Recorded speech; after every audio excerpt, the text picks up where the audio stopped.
The walk-in freezer was the only place in the restaurant where I could fall apart unseen. I stood shivering in my thin server's uniform, fingers pressed to my eyes to stem the flow of tears. "Keep it together, Grace," I told myself. But my body betrayed me with quiet sobs I couldn't contain. The roar of the industrial fans drowned out the noise. At least no one could hear me breaking. It had been a nightmare dinner rush at La Stella, the upscale Italian restaurant in Manhattan where I worked. Friday nights always brought a demanding crowd. Wall Street types celebrating deals, elegant couples on anniversaries, tourists splurging on a taste of the high life. I had handled it all before. But tonight was different. Tonight I was unraveling. The text message that flashed on my phone an hour ago still burned in my memory. Rent overdue 3 days. Pay up or you're out. As if I could conjure $1,500 out of thin air. My hands trembled remembering the follow-up from my landlord Gary. A leering suggestion that there were other ways I could cover what I owed. I'd felt sick reading it, then furious, then utterly helpless. Gary was also my shift manager, the man who controlled my schedule, and at the moment whether I'd have a roof over my head next week. When I'd tried to laugh off his insinuation earlier in the week, he'd leaned in too close and whispered, "Think about it, or start packing." The heat of his breath and the squeeze of his hand on my shoulder had lingered like grime on my skin. I could almost hear his oily voice. "Poor Grace. Don't you know life could be easier if you just cooperate?" A surge of anger cut through my fear. I'd worked at La Stella for 2 years, and I'd earned every dollar honestly. No way was I selling myself to pay rent or keep this job, but righteous anger wouldn't change the fact that I had no money and no family I could ask for help. My mom was halfway across the country in Ohio, barely making ends meet herself. My college friends had drifted away when I'd had to drop out last year.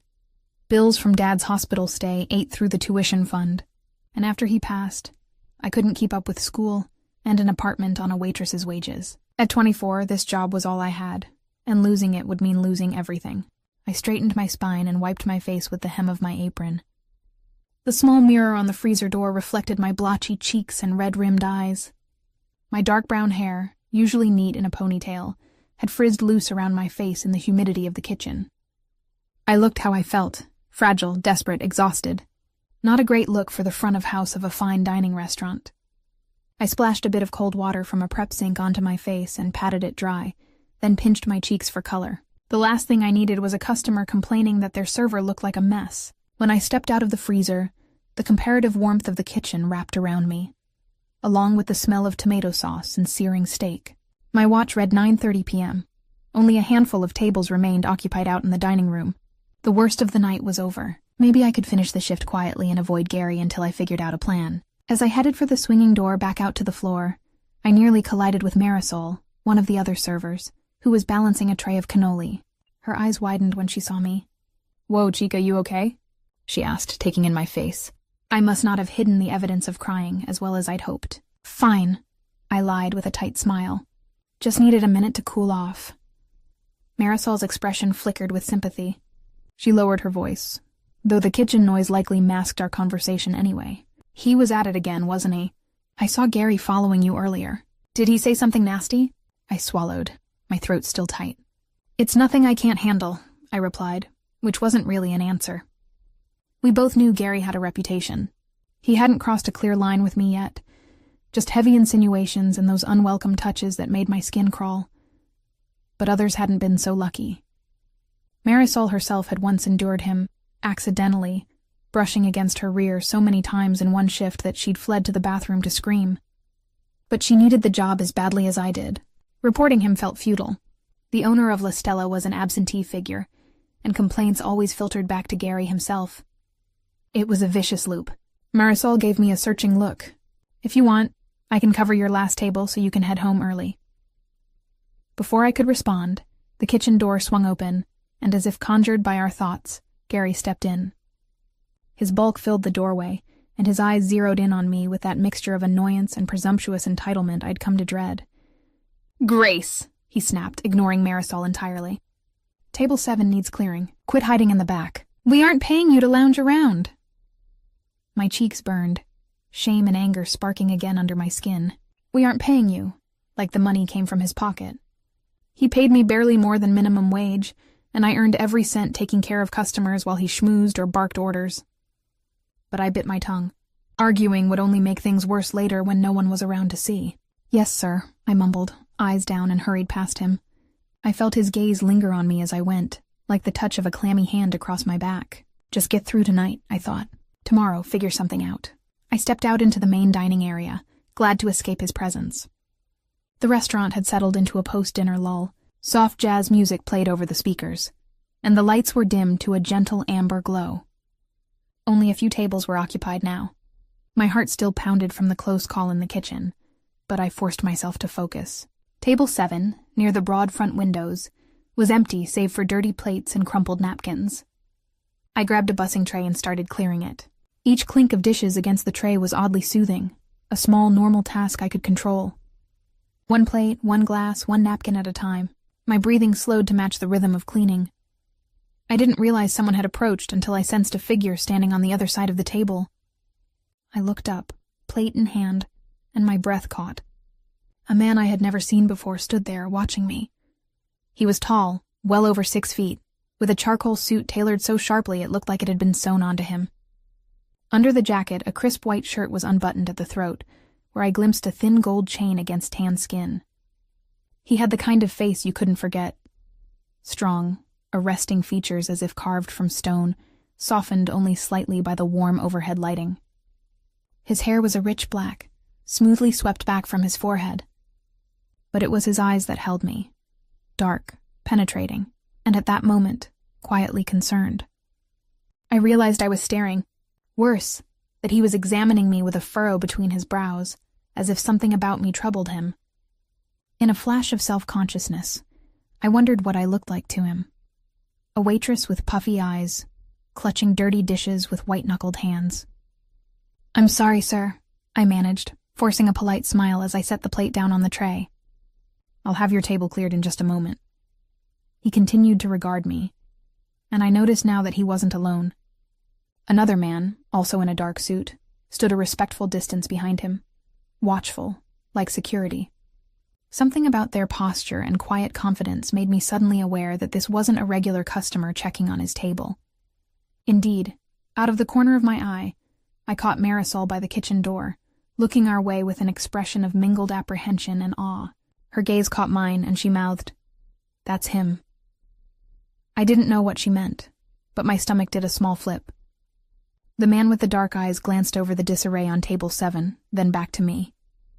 "No rush," he said, voice low and unexpectedly gentle. "Please take your time." I blinked. Most customers at this hour were either drunk and jovial or impatient to leave. This man was neither. If anything, he seemed concerned for me. But that made no sense. We were strangers.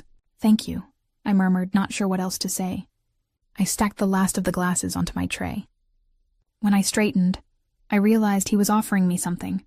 A linen handkerchief, pristine white with embroidered edges. "You missed a spot," he said softly, and touched his own cheek to indicate mine. Mortified, I realized a tear track I hadn't wiped must still be visible on my face. I hadn't expected kindness, much less from a stranger. For a second I hesitated. Up close, his presence was even more imposing. He carried an air of authority that made the space around him feel charged. Yet nothing in his demeanor was threatening. If anything, it was the opposite. Steady and composed, as if he had all the time in the world to wait for me to accept the simple offer of a handkerchief. "Thank you," I said again, my voice barely above a whisper. I took the handkerchief and dabbed it against my cheek. A faint scent of clean soap and something like cedar clung to the fabric. It struck me that this might be the most absurd use of an expensive accessory, soaking up a waitress's tears. He nodded once, a courteous dip of his chin. "Of course." For a moment, we just stood there in the soft light, the clinking of silverware and murmur of other diners fading into the background. There was an intensity in his dark gaze that made me feel exposed, as if he could see every worry and humiliation I'd endured tonight written plainly on my face. I dropped my eyes, flushing, and busied myself with lifting the loaded bussing tray. The man stepped smoothly out of my way to let me pass. "Have someone help you with that," he said, an observation more than an order, in a tone that suggested he wasn't used to being refused. My knees wobbled slightly under the weight of the tray. It was true I was overtired and had overloaded it. "I'm fine," I insisted on reflex, adjusting my grip. "But thank you, really." A ghost of a frown tugged at the corner of his mouth. He seemed about to say something else when suddenly Gary's voice cut across the dining room. "Grace!" Gary barked from near the bar. The sound made me flinch, nearly upsetting the tray. I steadied it and looked over. Gary was watching with sharp, narrowed eyes. "Quit dawdling and get moving." His tone was all business in front of guests, but the scowl on his ruddy face promised I'd hear about this later. Heat flooded my cheeks again, a toxic mix of embarrassment and fear. The man beside me turned his head slightly in Gary's direction. His expression didn't change, but I sensed a shift, a quiet, controlled irritation, like a ripple across still water. Gary seemed to notice the tall stranger for the first time, and blanched, his mouth snapping shut. That was puzzling. I'd never seen Gary at a loss for words when scolding an employee, but the manager quickly recovered, smearing on a placating smile as he approached us. "Mr. Lombardi," he said, bobbing his head. "I didn't realize you'd arrived. Welcome." Mr. Lombardi. I realized with a jolt who must be standing next to me. Matteo Lombardi, the restaurant's owner. I'd never seen him before. He rarely visited in person, preferring to let his managers run day-to-day operations, but his name was whispered with a mix of reverence and fear around here, usually when corporate memos came down or when expensive renovations were done overnight without explanation. The stories among staff painted him as some kind of wealthy phantom, who could appear without warning, and end careers with a single word. And here I was, standing beside him, using his handkerchief to dry my foolish tears. "My apologies if our service has been less than excellent, sir," Gary went on in an ingratiating tone. He shot me a warning glance, then quickly returned to fawning over the boss. "We didn't expect you tonight. If I'd known, I would have arranged a proper welcome." Matteo Lombardi barely spared Gary a glance. "The service has been fine," he said coolly, "though I am concerned that my staff are apparently not allowed to breathe between tasks." The mild words made Gary flinch as if slapped. I stood, frozen, not sure if I should slip away. Matteo spoke again before I could, his tone icy polite. "I think it would be best if you give Grace and me a moment. We need to discuss—" He paused, and I felt his gaze on me again. Her schedule. My schedule. I looked at him in confusion. Gary looked between us, uncertain, but he knew better than to argue. "Yes, sir," he muttered. His eyes flicked to me with hatred barely concealed behind a thin smile. "I'll just go check on the kitchen." With that, he scurried off, leaving me alone with the owner. I opened my mouth, an apology or maybe a thanks on my tongue, but Matteo spoke first. "Why have I never seen you here before, Grace?" Hearing my name in his mouth startled me. He must have picked it up from Gary's ranting, but the way he said it, soft like it mattered, sent a strange warmth through me. I usually work earlier shifts," I managed, "and I think this is the first time you've been in while I was on." He nodded as if that made sense. His eyes traveled over me assessingly, not in a lewd way, but like he was cataloging details. My still flushed face, the way I was holding the heavy tray. Still in my arms, I realized with a small grimace. "Let's set this down, he said, relieving me of the tray before I could protest. He placed it on a nearby side station with ease. I noticed how gently he took it, careful not to brush against me more than necessary. My shoulders ached with released tension. "Thank you," I said. My heart was hammering, part residual embarrassment, part nerves at being face to face with the boss I'd heard so much about, and part something else I couldn't name. He made me nervous, but not in the way Gary did, more in the way of standing at the edge of a cliff, a sense that one step closer to him could send me plummeting into depths I couldn't predict. He slid his hands into his pockets, regarding me thoughtfully. "How long have you worked for me, Grace?" 2 years, sir." A hint of a wry smile touched his lips. "Sir, makes me sound old. I'm 34 for the record." I bit my lip. "Mr. Lombardi, then." I didn't dare use his first name. He might not appreciate that familiarity. He inclined his head, accepting that. 2 years. "And do you enjoy the work?" The question caught me off guard. No owner had ever asked me if I enjoyed scraping plates and fetching drinks. I decided honesty within reason was best. I enjoy parts of it. I like making customers happy, having regulars, the pace of a busy night. It can be satisfying. He noted my careful phrasing. But I hesitated, then figured there was little to lose. After tonight, Gary might well fire me anyway. But it can be a lot. Late hours, difficult customers, juggling classes. I trailed off, realizing I'd mentioned classes. I wasn't even in school now, though I desperately wanted to go back if I could ever save enough. Mateo's brow lifted slightly. Classes? I swallowed. I was taking college courses part-time. Had to pause this semester. His expression didn't show pity exactly. Something more like understanding. I see. He leaned a fraction closer, lowering his voice. Forgive me if I'm overstepping, but I couldn't help noticing you were upset earlier. If there's something wrong in my restaurant, I need to know. My stomach flipped. He must have seen me in the freezer or the aftermath of it. Immediately my defenses went up. If I told him the truth about Gary, it would be my word versus my manager's. Gary, who likely had the owner's ear far more than a lowly waitress did. And if I was wrong about Mateo's intentions, complaining about a manager could backfire terribly. I'd seen it happen to a bartender here once. She raised a stink about how things were run, and suddenly her shifts were cut to nothing. I forced a smile that tasted bitter on my tongue. It's nothing, really. Just a personal matter, Mr. Lombardi. His dark eyes narrowed just a bit, as if he could sense the half-truth. Are you sure? He pressed gently. I don't mean to pry into your life, Grace, but I value my employees. If someone or something is causing a problem here at work... He let the sentence hang. My heart thudded. Did he suspect Gary? Had he overheard more than I realized? Gary did storm in rather loud, but Mateo waited calmly. No impatience.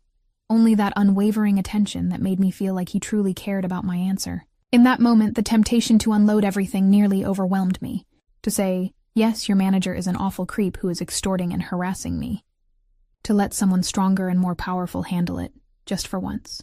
My eyes stung, and I had to look away toward the window, where rain had begun to patter against the glass, tiny drops reflecting the streetlights of Midtown. I began quietly, picking at a loose thread on my apron. But the words died in my throat. Fear reared its head. Fear of not being believed, or worse, being believed, and still facing retaliation. Gary had hinted at consequences if I made noise, and what proof did I have? A few gross texts that he could claim were jokes or misinterpreted. My word against his about his touches and threats. Mateo waited, patient but intent. His presence felt steadying somehow, like a wall I could lean on if I chose. But trust was something I couldn't afford easily. Not after the years of watching my father charm the outside world and break our home in private, leaving me distrustful of men in authority. Not after the landlord before Gary who had upped my rent by 20% overnight just because he knew I had nowhere else to go. The world had taught me that powerful men looked out for themselves first. I must have taken too long to answer. Mateo's expression gentled. All right, he said softly. I won't push you, Grace, but if you need help. He reached into his inner suit pocket and withdrew a small card. He handed it to me. This is my direct number. You can call, anytime for any reason. Understand? I stared at the card in my hand. It was thick, expensive stock, engraved with his name and a phone number, nothing else. The gesture was generous and surprising. I closed my fingers around it as if it might vanish. Thank you, I murmured, meeting his gaze. I appreciate it. He gave a single nod. For a moment, something unspoken passed between us. In his eyes, I thought I saw a flicker of an emotion I couldn't name. Something protective, perhaps. It made my breath catch. Then he straightened, businesslike. I'm going to have dinner now, and I expect you to take a short break, get a cup of water, and compose yourself, yes? A protest sprang to my lips. Staff weren't supposed to take breaks this late unless absolutely necessary. But the faint hint of a smile on Mateo's lips told me he knew exactly that. This was not a request to be argued with. Yes, Mr. Lombardi, I said, a bit of shock still coloring my tone. His smile reached his eyes now, a subtle warmth. Good. I'm glad we understand each other. And with that, he stepped away, giving me one last lingering look before he returned to the booth at the far corner, where two other men in suits had quietly appeared to join him. I realized I'd been holding my breath and let it out in a shaky exhale. The entire exchange felt oddly unreal, like a dream that had briefly crossed into my otherwise drab reality.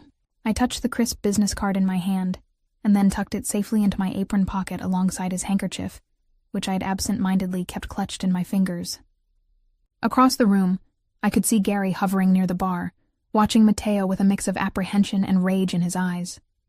He hadn't heard our words, but he knew I'd just had the owner's ear and attention in a way he never had. My stomach did a nervous flip.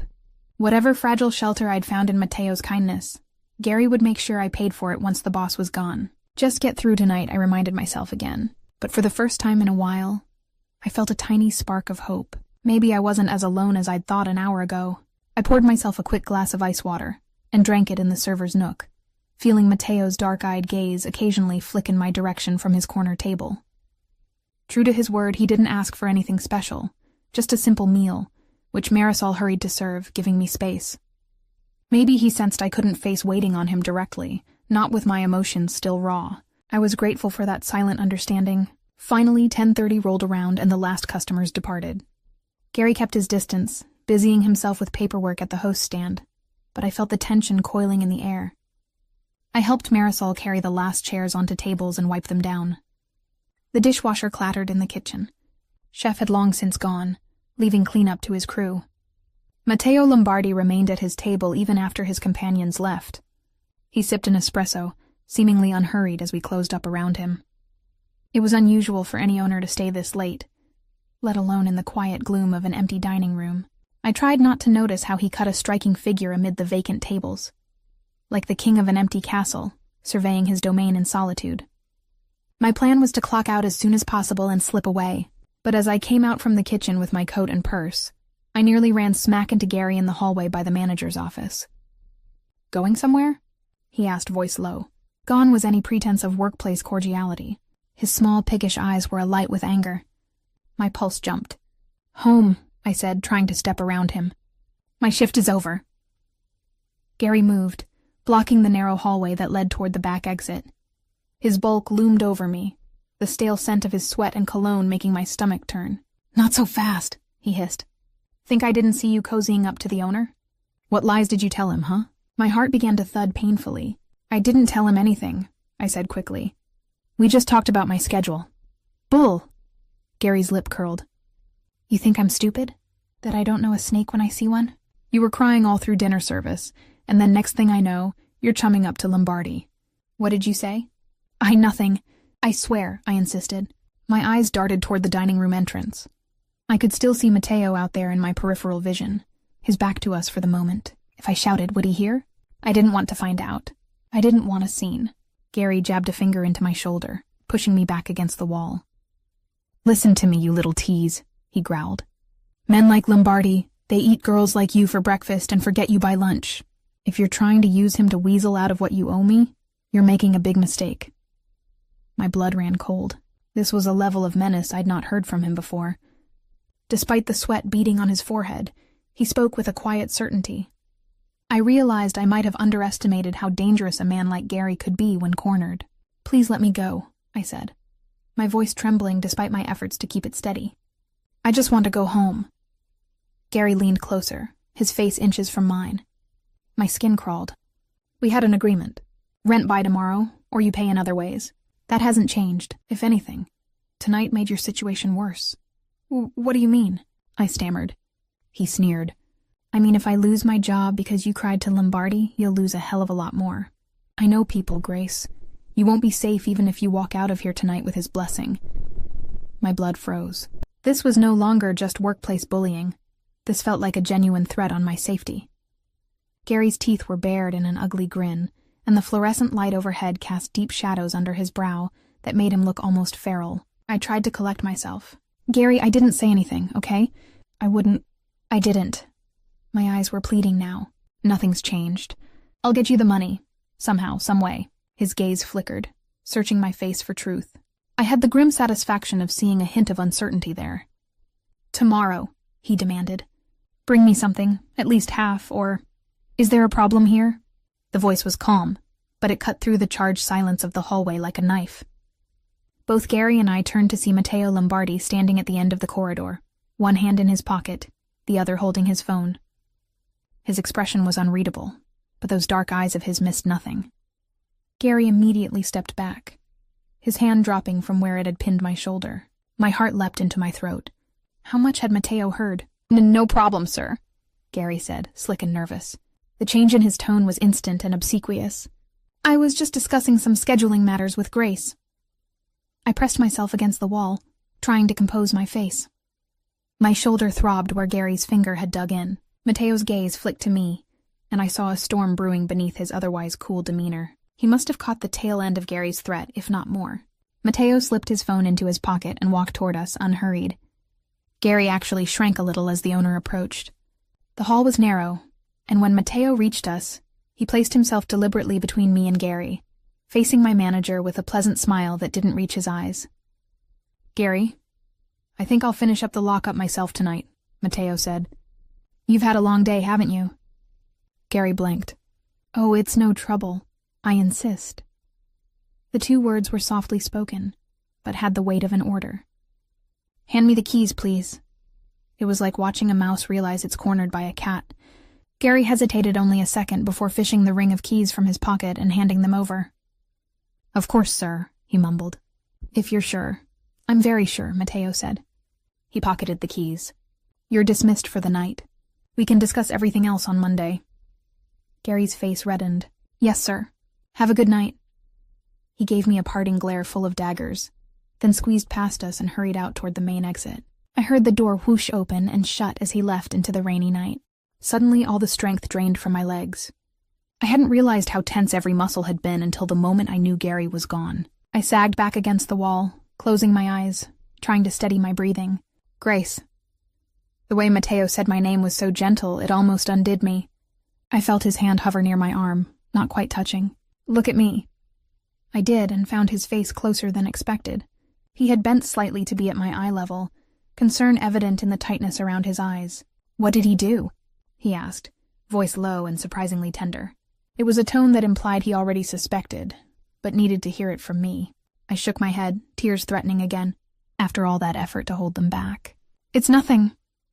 Mateo exhaled slowly, as if reining in some inner turmoil. "Grace, please. I heard him mention you owed him and something about not being safe." His jaw clenched for an instant. "If he hurt you or threatened you, I need to know." His earnestness washed over me like a balm, loosening the vice grip my fear had on my throat. Why was it so easy to believe he actually cared? But I saw no guile in his expression, only steady outrage on my behalf and a patient resolve to get answers. A shaky breath escaped me. "I'm late on rent," I managed, my voice faltering. "Gary is my landlord as well, for the building upstairs.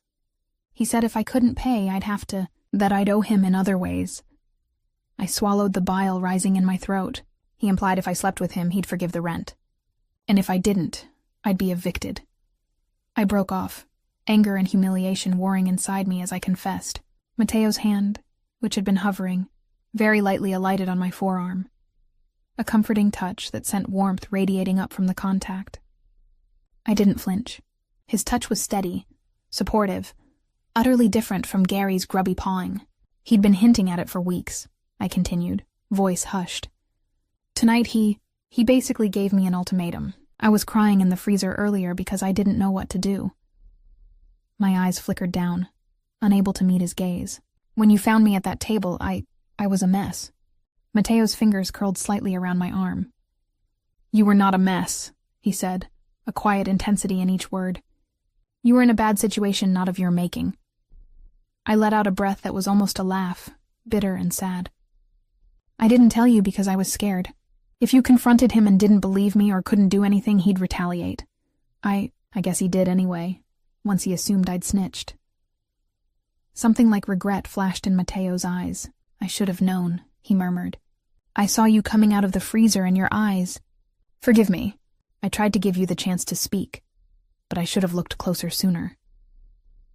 The idea that this powerful man was apologizing to me felt wrong. I shook my head quickly. "You couldn't have known. I barely hinted at anything." His hand on my arm slid down, gently encircling my wrist. He raised it slightly, his thumb grazing the skin as if checking for injury. "Did he grab you? Are you hurt?" My wrist felt fine, but my shoulder... I rolled it gingerly.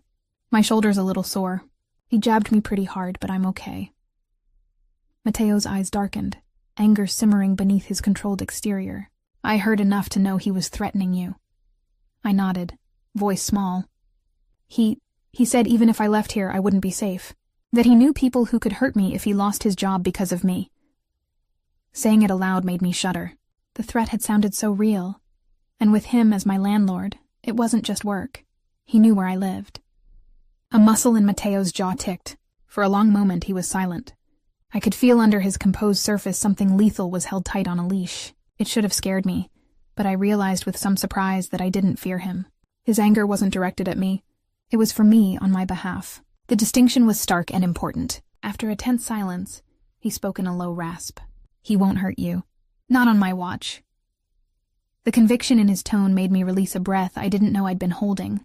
I realized he was still lightly holding my wrist, and I found comfort in that solid, gentle contact. "Thank you," I whispered. Those words felt inadequate for the flood of gratitude and relief coursing through me, but I hoped he understood. Matteo nodded once, then carefully let go of my wrist, as if aware only now that he'd held it. "Do you have somewhere you can go for the weekend?" he asked. "A friend or family member's place?" I hesitated. "No, not really," I admitted. Marisol had a studio with a roommate. My mother was states away, and I wouldn't drag them into this mess anyway. His brow furrowed. "All right, then you'll come with me." I must have looked startled, because he quickly added, "I have a guest suite in one of my buildings. It's secure and comfortable. You can rest there while I sort this out. I promise you'll be safe. Go with him?" My mind raced. It sounded drastic, but then I pictured myself alone tonight in my apartment, jumping at every noise, wondering if Gary would try to get in or send someone. I realized I was truly afraid to go back there, at least until I could change the locks or something, which I couldn't exactly afford to do. But could I trust Matteo, a man I'd met only hours ago? He was essentially my boss, though he felt like much more in these intense moments. Common sense urged caution. Yet, his eyes held a sincerity that eroded my doubts. If he meant me harm, he wouldn't have intervened like this. And there was something else. Beneath the outrage and concern, I saw an understanding in him. As if some part of him had lived a similar moment of fear or helplessness in the past. I found myself nodding slowly. Okay. Some tension left his shoulders, as though he had half expected me to refuse. Good. Let's get out of here. He guided me back into the dining room and over to the main doors. The rain was coming down harder outside, audible against the glass front. I paused. "My umbrella and boots are in my locker." Matteo waved a hand dismissively. "Don't worry about that now. I'll have someone retrieve your things tomorrow." Tomorrow. It hit me that I wouldn't be sleeping in my own bed tonight. A small price for safety, I reminded myself, and hopefully temporary. He opened the door and a gust of cool, wet air blew in. I pulled my light jacket tighter around me instinctively. Before I could protest, Matteo shrugged off his suit jacket and draped it over my shoulders. Warmth enveloped me. His body heat still clung to the fine fabric, along with that subtle cedar scent I noticed earlier. I was immediately cocooned in the smell of him, something that felt far too comforting given our acquaintance of mere hours. "You'll catch a cold," he said simply when I began to murmur that he didn't have to do that. I didn't resist. Maybe earlier I would have, but exhaustion and gratitude made me pliant. "Thank you," I said for what felt like the 100th time. He offered a faint smile and placed a guiding hand just above my lower back, an almost hovering touch, not quite touching me, like he was careful not to startle or presume. Together we stepped out into the night. A black car idled at the curb, shiny under the rain. A man in a driver's uniform hopped out as we approached, and hurried to open the rear door for us. He eyed me curiously for a second. I'm sure I looked a sight, wrapped in an expensive suit jacket 2 sizes too big, but he kept his questions to himself. Matteo helped me into the back seat, then slid in beside me. The door shut, muffling the sound of the rain. In the close quarters of the car, I became hyper-aware of a few things all at once. That I was shaking. Adrenaline crash, and the chill from my damp clothes combining. That my shoulder hurt more than I'd let on. And that Matteo Lombardi was sitting less than a foot away. His presence filling the space with a quiet energy that made it hard to think straight. He must have noticed the trembling, because he immediately instructed the driver, "Carlo, turn up the heat, please." As the car pulled away from the curb, warmth slowly began to seep back into my fingers. I realized I was still clutching my purse in a death grip on my lap. My knuckles were white around the strap. "It's all right," Matteo said softly. "You're safe now." Safe. The word made me sag back against the leather seat. I tilted my head to the side and caught his expression in the passing glow of streetlights. He looked forward, jaw tight, lost in thought, but one of his hands was balled into a fist on his knee. I remembered that fury I'd glimpsed, and it struck me that he was likely still restraining it, for my sake. He noticed me watching and forced his fingers to uncurl. When he spoke again, his tone was calm. "We'll go to one of my properties in Midtown. It has security on site around the clock." "You really think he might try something tonight?" I asked, hating the quaver in my voice. "Gary, I mean." "Let's just say I don't take chances," Mateo replied. "If he's desperate and angry, who knows what stupidity he might indulge in. By morning, I'll have more permanent measures in place." I wondered what permanent measures meant in Mateo's world. Something about how he said it made a shiver run along my spine. Not fear of him, but a dark curiosity. We fell silent for a few minutes. The car's interior was dim, lit only by the city lights streaking past outside. As my heart rate finally slowed, a wave of fatigue crashed over me. So much had happened in such a short span. I felt wrung out. "Mateo?" I ventured quietly, trying his first name on my tongue. He turned his head toward me. "Yes," my words caught. I wanted to ask him why he was doing all this, why he cared, but that sounded ungrateful or suspicious. So instead, I settled on something more practical. "What will happen to the restaurant now? And my job?" My voice was small. As much as I hated the circumstances, I couldn't afford to be unemployed if he decided to fire Gary and shut down for a while or something. He considered me, and I sensed he recognized the real question under mine. What will happen to me? "The restaurant will be fine," he said carefully. "Gary." His lips pressed into a line. "He will not be managing it anymore, that I can promise. There's an assistant manager who can handle things temporarily until I put someone new in place." I nodded, relieved at least to hear Gary wouldn't be there if I returned. "And me?" His eyes softened. "You still work for me if you want to, Grace. Though after what you've been through, I'd understand if you don't want to step foot back there for a while. We can arrange a leave with pay, whatever you need." I was taken aback by his generosity. I can't ask for that. You're not asking. I'm offering." I swallowed the lump in my throat. "Thank you," I said once more. It seemed all I could say. He gave a slight shake of his head, almost frustrated, but not at me. "You don't have to keep thanking me. What happened to you should never have been allowed. I'm only making it right." His sense of responsibility was astounding. There was a firmness to his words, like he truly believed it was his duty to fix this. A thought occurred to me. Has something like this happened before, with other employees? I hope not. But if Gary had a pattern, it couldn't have been entirely invisible. Mateo sighed, looking out the window for a moment. "Not to my knowledge, and I make it my business to know. I have zero tolerance for harassment in my establishments. If I'd gotten even a hint, I would have handled it." His fingers drummed lightly on his thigh. I suspect Gary was clever in his cruelty, picking targets too afraid to speak. "Until you." I shivered, thinking of Marisol's knowing looks. Maybe she suspected, but she needed the job too much to risk it. The guilt of that gnawed at me. "There might have been others before me," I admitted. I wasn't the first to get those vibes from him, but none of us dared say anything. Mateo's expression hardened briefly. Then he placed a hand over his heart, in a gesture almost like a pledge. "Then I owe you an even greater apology, Grace. You should have been safe at work. I failed to ensure that. I was stunned. You can't watch everyone all the time, and Gary was good at hiding it." He looked like he wanted to argue, but let it drop, instead asking, "How old are you?" The abrupt personal question made me blink. 24, why? He shook his head slightly. "Just thinking out loud.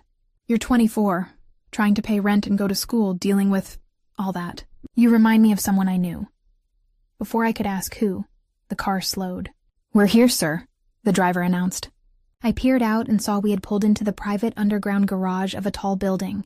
The area looked upscale, a doorman building near Central Park, if I had to guess from the glimpse of trees as we turned in. The driver parked and opened our doors. Mateo exited first and held out a hand to help me step out. My legs were stiff and a bit wobbly, but I managed.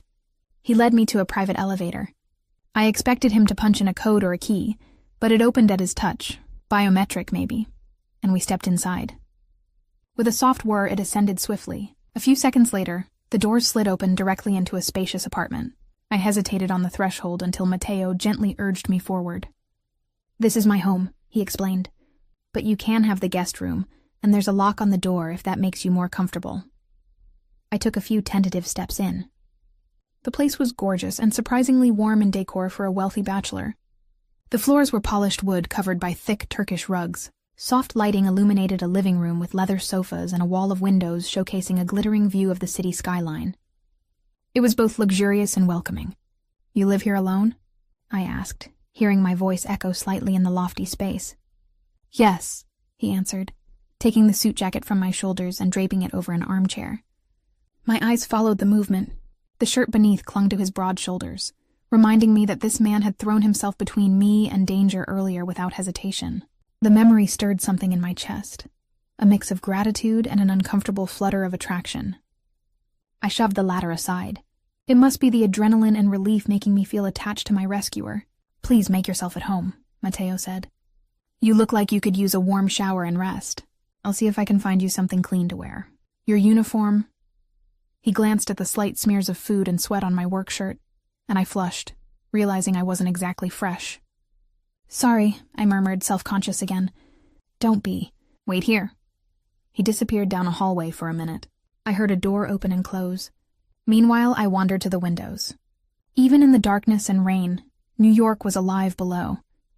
Headlights snaking through avenues, the glow of Times Square reflected off low clouds. It felt surreal to be looking at it from so high, removed from the chaos and struggle down at street level. Matteo returned with a folded black t-shirt and what looked like a pair of drawstring pajama pants. "These might be a bit big on you, but they're clean." I accepted them. "Thank you." The shirt smelled like laundry detergent and a hint of him. "Everything here seemed to—" He pointed me to the bathroom adjoining the guest bedroom. "There's towels and toiletries. Take your time. If you need anything, I'll be out here." Our eyes met for a brief moment. I wanted to say something more, maybe to try to express what his kindness meant to me, but the words tangled up. In the end, I just gave a small nod and slipped into the guest room, shutting the bathroom door behind me. Alone in the quiet, I finally allowed myself to fully exhale. My reflection in the mirror looked pale, tired, with mascara smudged under hazel eyes that had seen too much stress tonight. But I also saw someone still standing. I saw a spark in my expression that hadn't been there this morning. The knowledge that I wasn't facing all this by myself anymore. It felt like waking from a nightmare into a safe, soft morning light. Under the steaming shower, I let the hot water cascade over my sore shoulder and down my back, washing away the grime and tension of the night. Bruises were forming where Gary had shoved me. I touched the tender spot gingerly, anger flaring again at the audacity of that man. But every time I started to relive that confrontation, I'd think of Matteo stepping in, placing himself calmly in harm's way for me, and the anger gave way to an emotion far more complex and overwhelming. I finished and towel dried, then changed into the clothes he'd given me. As predicted, they were huge. His t-shirt hung past my hips, and I had to roll the waistband of the pajama pants multiple times to keep them up. I looked like a kid in her dad's clothes, but I was warm and clean. Emerging from the bedroom, I found him in the kitchen area, heating milk on the stove. He'd shed his tie and rolled up his shirt sleeves, revealing strong forearms. On the counter sat a mug and a tin of cocoa. He glanced up and gave a faint smile. "Good timing. I thought you might like something warm to drink." It was such a thoughtful domestic scene that I had to pause. "You're making me hot chocolate." He chuckled softly. "Well, I thought about offering you something stronger, but this seemed a safer bet after everything." I couldn't help it. I smiled, a real one that made my cheeks hurt a little because it had been so long. Hot chocolate is perfect. A minute later, we were seated in the living room. I tucked my legs under me on the couch, holding the warm mug between my hands like a lifeline. He sat a respectful distance away, one arm draped along the back of the sofa, angled slightly toward me in a relaxed pose that nevertheless radiated attentiveness. We sipped in a comfortable quiet for a few moments. The rich chocolate and warmth soothed me from the inside. Finally, curiosity got the better of me. "Matteo, earlier in the car you said I reminded you of someone. Who?" His gaze had been on the twinkling city lights beyond the window. At my question, he focused on me. His lips tightened a fraction. I worried I'd pried too far. But then he answered, voice thoughtful. "My younger sister, Angela," he said. "She was around your age when she went through some hard times. Money troubles, an abusive boyfriend. She always thought she could handle everything alone, too." His eyes grew distant with memory. I was away on business a lot back then. I didn't see the signs until it was almost too late. I felt a pang of empathy. "What happened?" He exhaled and looked down at his hands. "One night I got a call from the hospital. She'd been beaten pretty badly. Broken ribs, concussion. The guy nearly—" His jaw worked. I took care of him. The way he said it, flat and cold, left little doubt of what took care might mean. A chill rippled over my skin, but I also understood that protective fury. It was the same energy I'd felt in him tonight. After that, I swore I'd never be blind to those around me again. Matteo continued quietly. Especially not to someone under my own roof or my employ. Seeing you tonight, how you tried to hide your tears, it brought me right back to that feeling of failure that I should have noticed sooner. His candor disarmed me. Without thinking, I reached out and rested my hand on his where it lay on the couch back. You didn't fail, I said softly. You saved me. Tonight could have been so much worse if you hadn't been there. He turned his palm upward under mine, gently clasping my hand. His skin was warm, his grip careful. The gesture was intimate enough that I felt a blush rise, but I didn't pull away. It felt good having his hand holding mine. I'm glad I arrived when I did, he said, a dangerous edge entering his voice. If he had hurt you? His fingers tightened almost imperceptibly. I don't want to think about it. I swallowed. Me neither. The silence that settled then was charged with something new. I became acutely aware of how close we were sitting now. I could see faint stubble on his jaw, the way his dark hair just brushed his collar, and his eyes, so intense and near black in this light, searched mine as if trying to read my thoughts. I suddenly realized I was still lightly holding his hand. Embarrassed, I withdrew mine, sliding it back around my mug which I'd set on the coffee table. His hand stayed where it was for a second, as if feeling the loss of my touch, then lowered to his lap. I cleared my throat, needing to break the tension. What will you do about Gary? Matteo's expression cooled, not at me, but at the thought of Gary. Do you really want to know? I thought about it.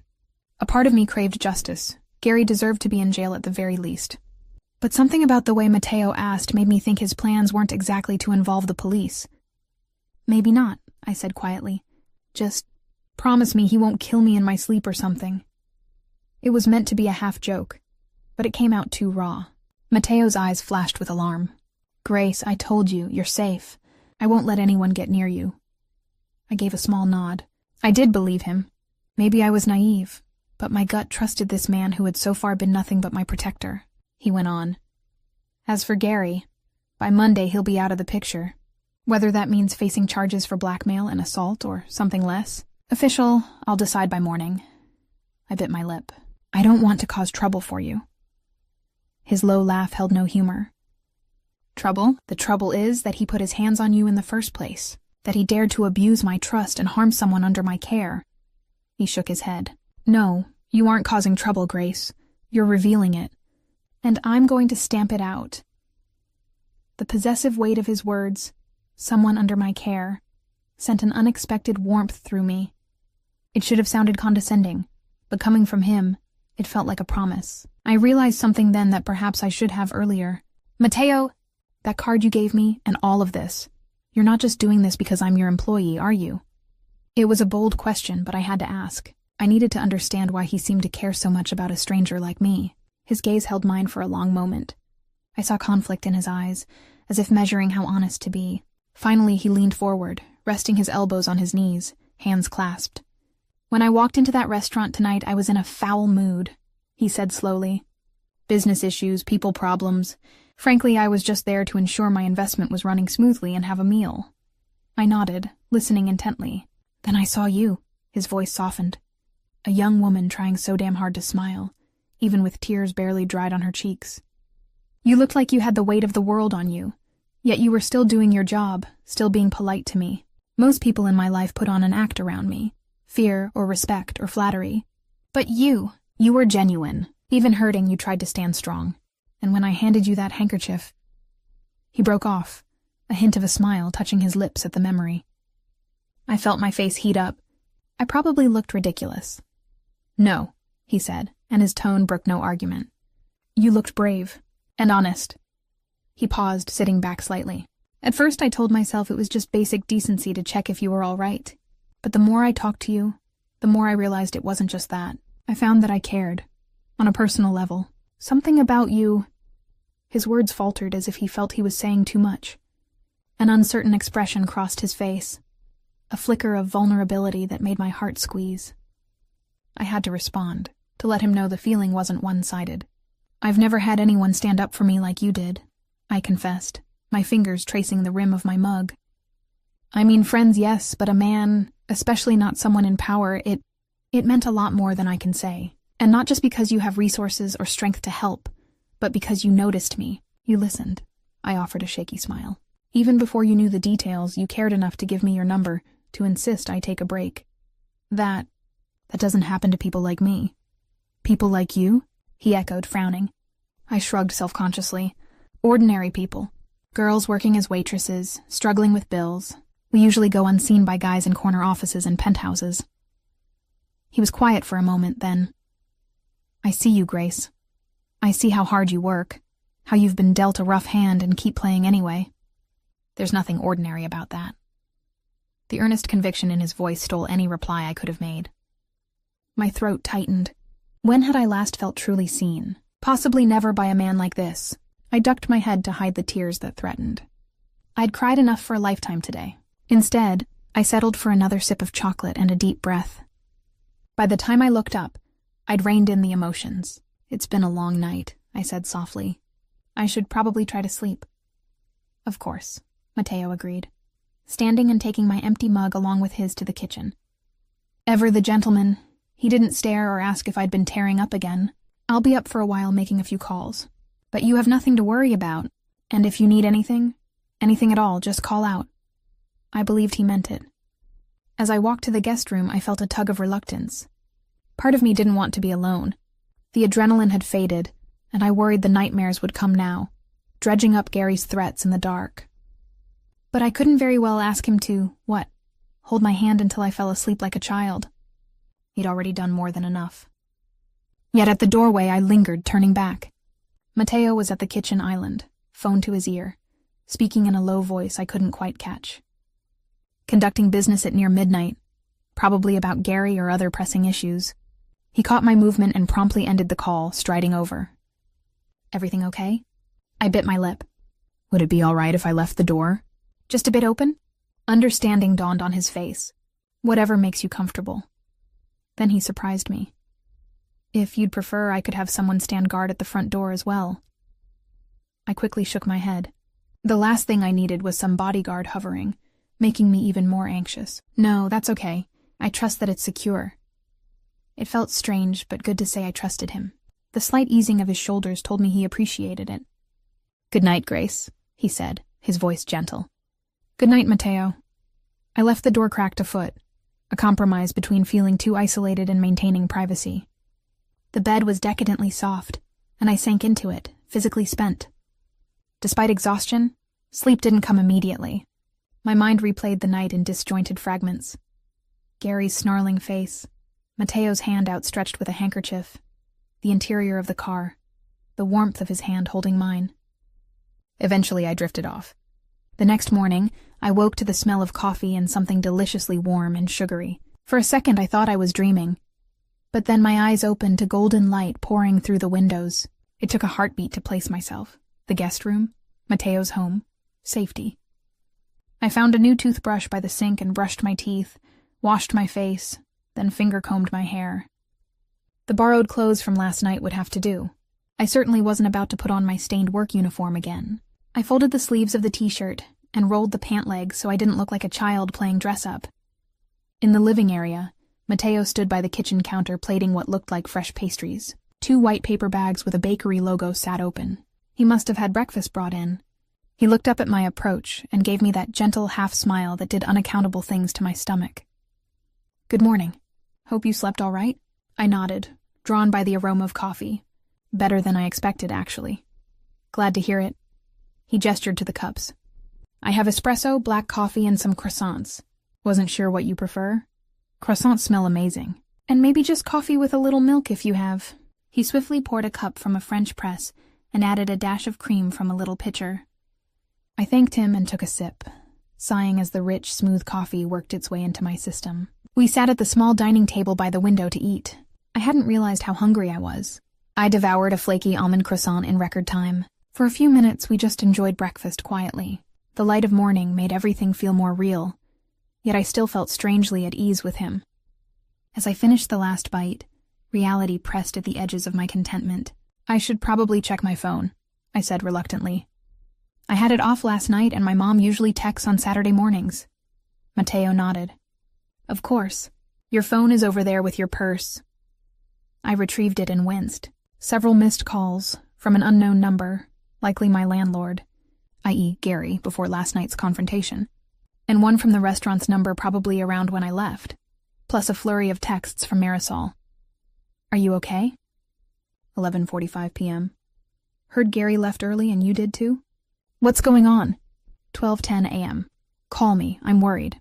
1:05 a.m. I felt a pang of guilt. I should have told her I was safe. I quickly tapped out a response assuring her I was fine, that something happened but I'd explain later, and that she shouldn't worry. There was also a single text from a number I recognized as belonging to Chef Rossi, the head chef. Heard about Gary. Call if you need anything. That was surprising. Chef was not known for warm fuzzies, so news must have traveled among some staff. No word from Gary himself, but I doubted I'd ever get one now. I looked up to find Mateo observing me carefully. Everything all right?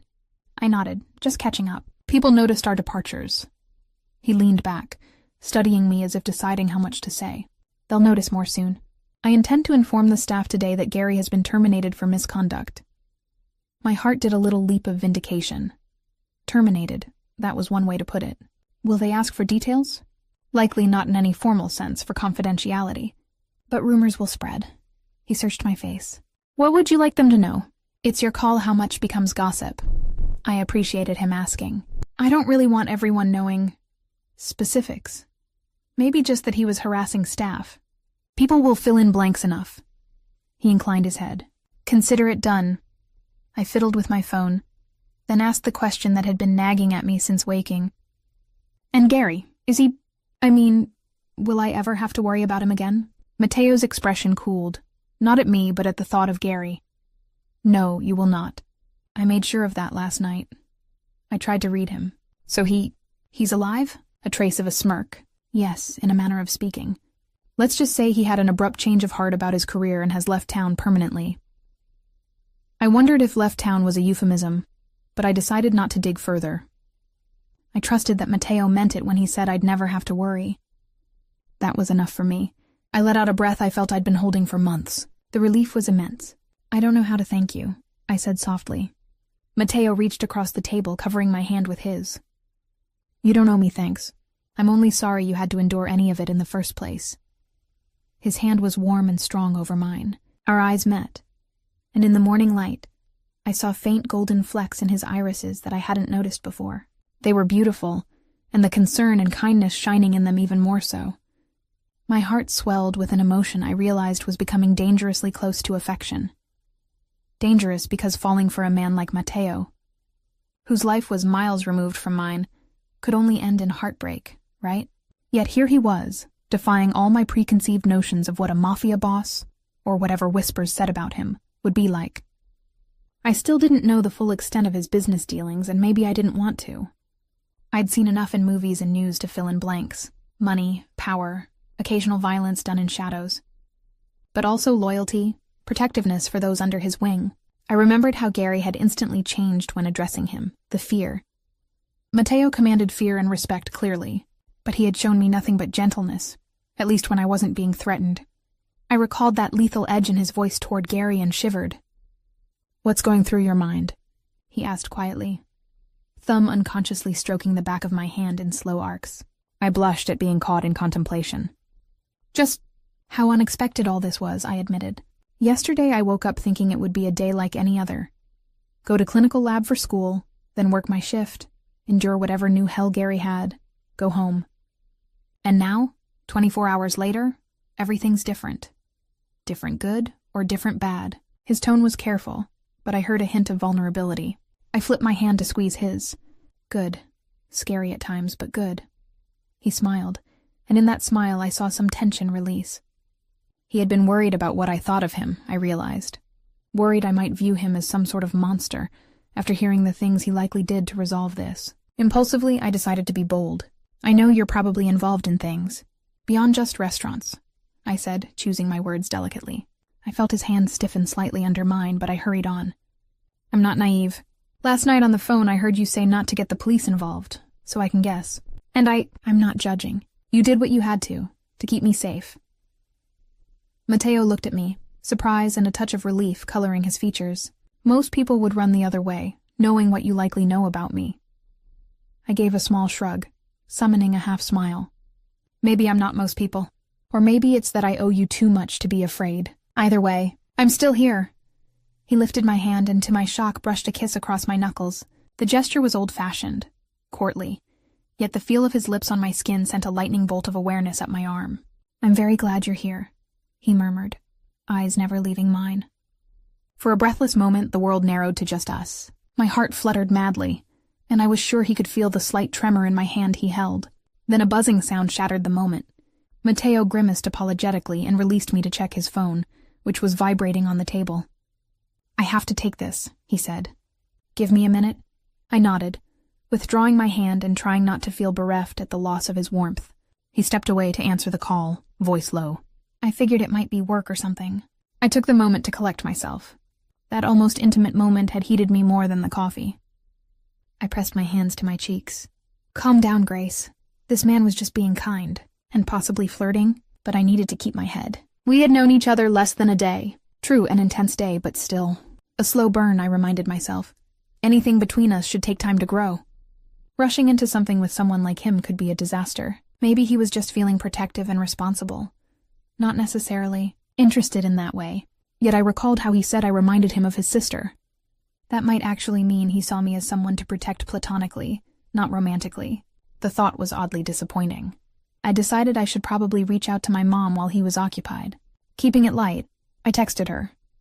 Hi Mom, everything's fine here. Busy with work. Call tomorrow? She didn't need to know the drama. She had enough worries.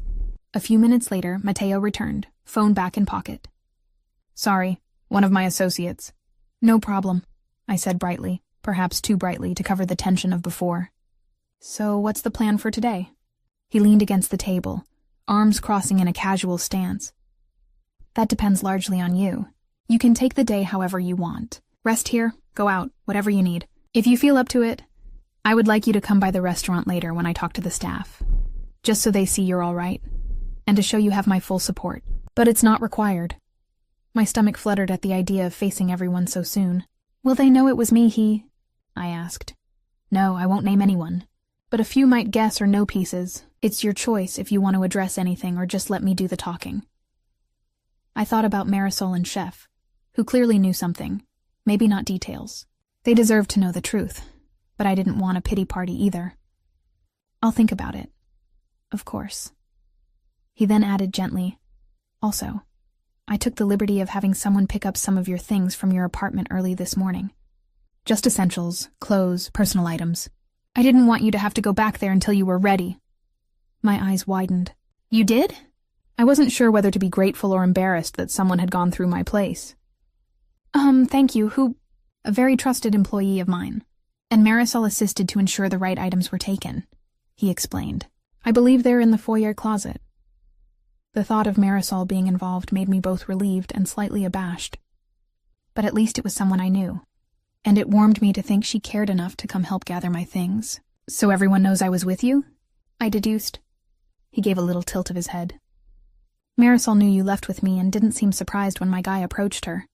I think she put two and two together when you left abruptly after what happened. I flushed, remembering the scene in the hall. Yes, she had definitely heard something. I'd have to have a heart-to-heart with her later.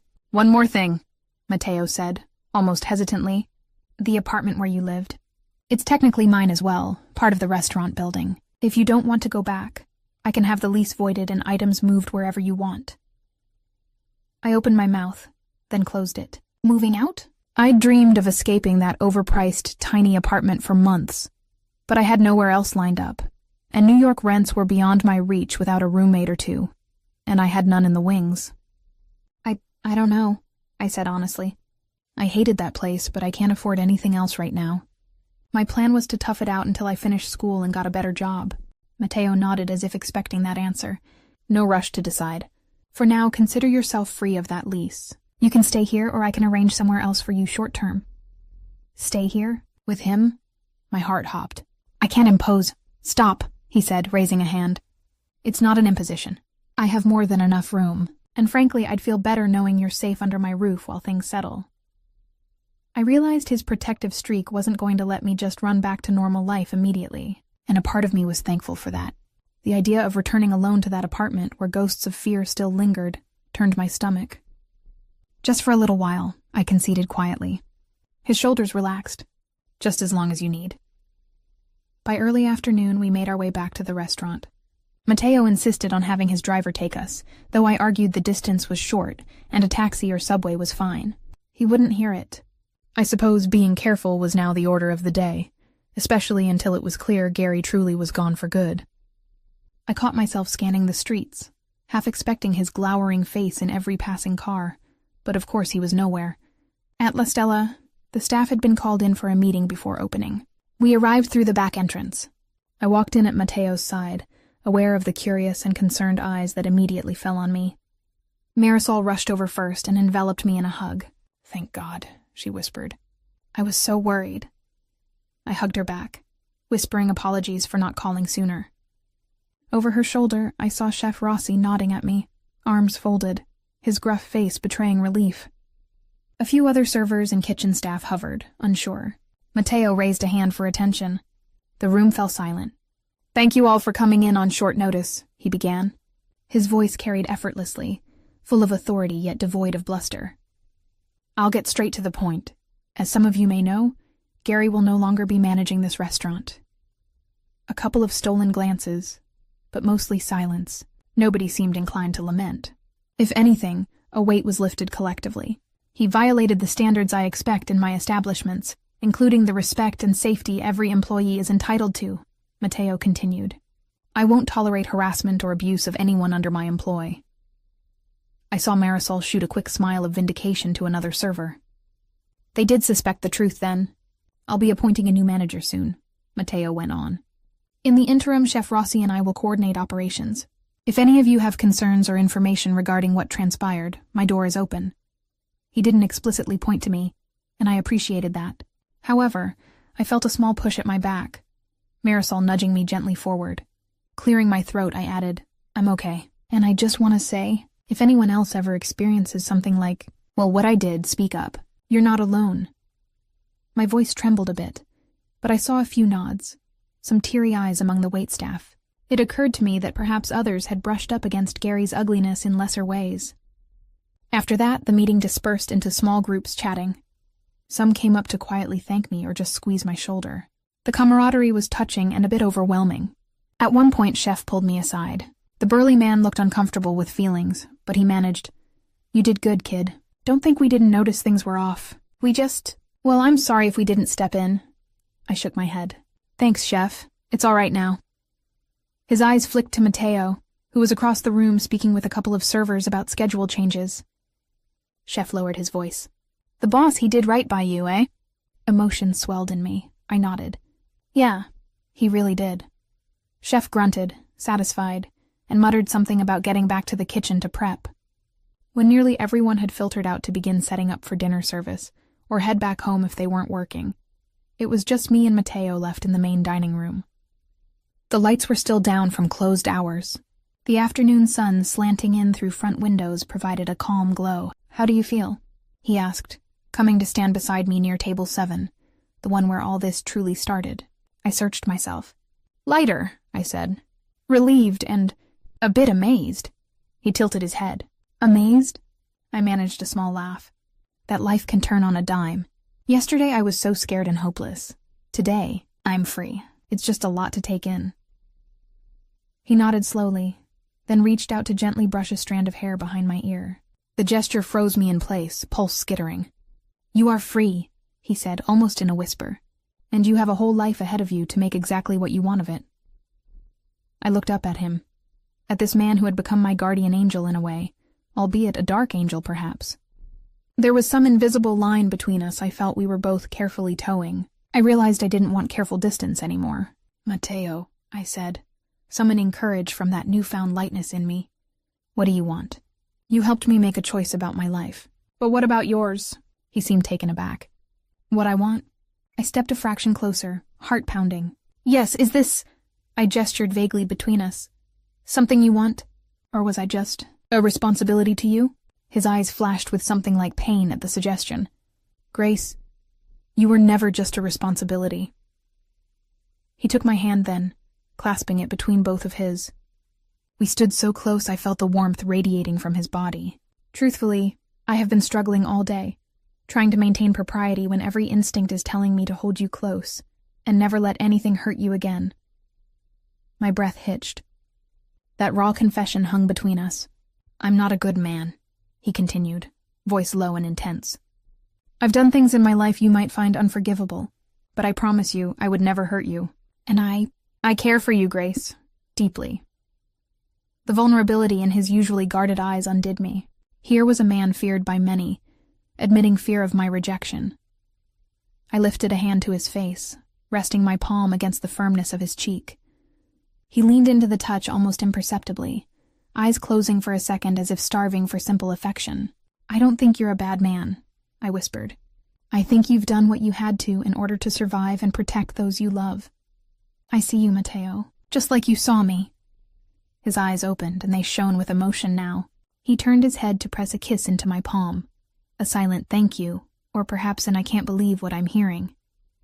The rough warmth of his lips against my hand made my heart skip. Tears pricked my eyes, but for once they were happy.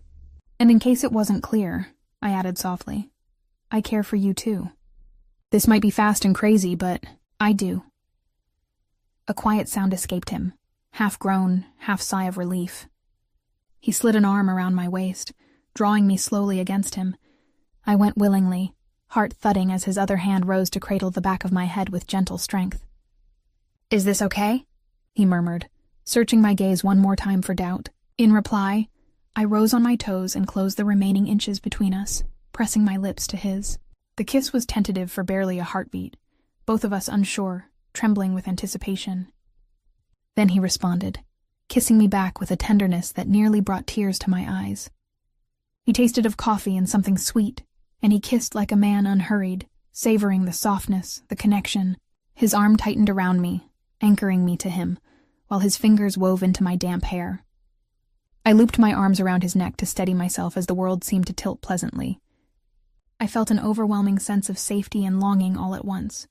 When we finally drew apart, we were both breathing a little harder, foreheads resting together.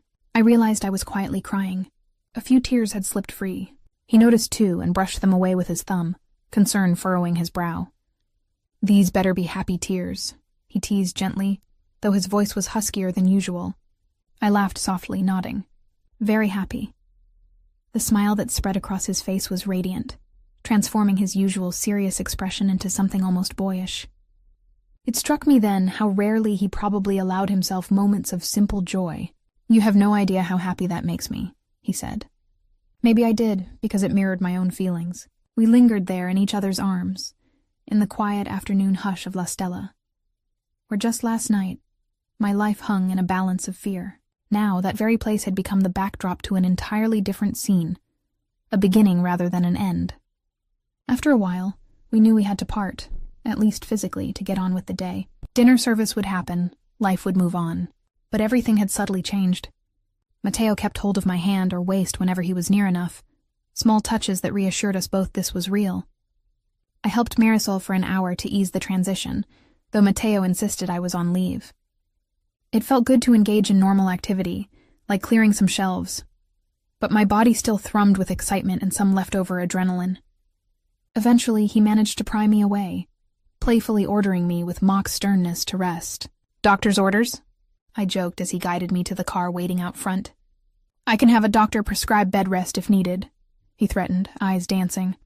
Back at our home now, a thought that gave me secret delight, he finally relaxed more.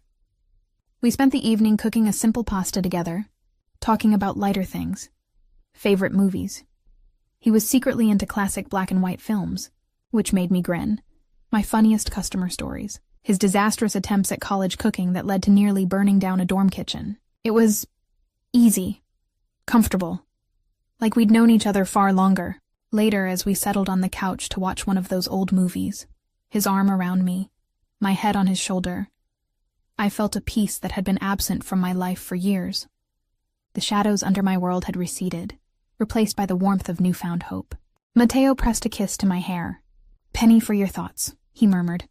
I snuggled closer, just thinking that if someone had told me yesterday morning that by tonight I'd be here like this, I would have called them crazy. He chuckled softly. "Fate has a strange way of intervening." I tilted my face up to him. "Do you think this is fate?"